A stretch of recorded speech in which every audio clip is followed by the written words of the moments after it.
నమస్కారం అండి. తులసి చెట్టు గురించి అసలు కథ తెలుసుకుందాం.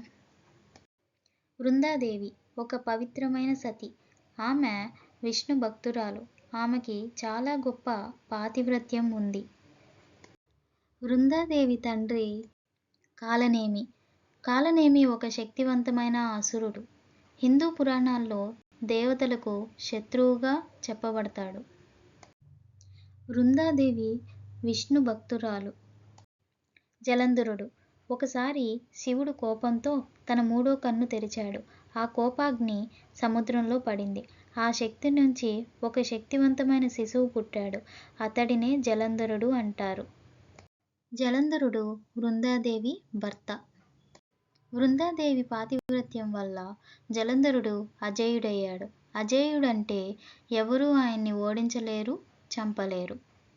జలంధరుడితో దేవతలు, శివుడు ఎంత ప్రయత్నించినా జలంధరుణ్ణి చంపలేకపోయారు. విష్ణువు ఒక ఉపాయం ఆలోచించి జలంధరుడి రూపంలో వృందాదేవి దగ్గరికి వెళ్తాడు. అప్పుడు వృందాదేవి పాతివ్రత్యం కోల్పోయింది. పాతివ్రత్యం పోయిన తర్వాత శివుడు యుద్ధంలో జలంధరుణ్ణి చంపారు.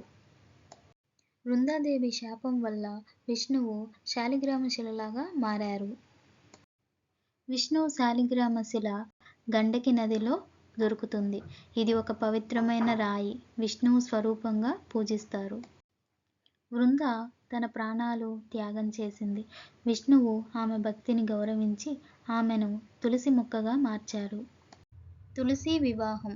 విష్ణువు కృష్ణుడి రూపంలో వెళ్ళి వృందాదేవిని పెళ్లి చేసుకుంటారు. ఇది పవిత్ర బంధాన్ని గుర్తు చేసుకుంటూ తులసి వివాహం జరుపుకుంటారు. ఇది కేవలం పెళ్లి కాదు, భక్తి మరియు దైవ ప్రేమకు ప్రతీక. ఈ విధంగా వృందాదేవి తులసిగా మారి నేటికీ ప్రతి ఇంట్లో పూజించబడుతోంది. Thank you.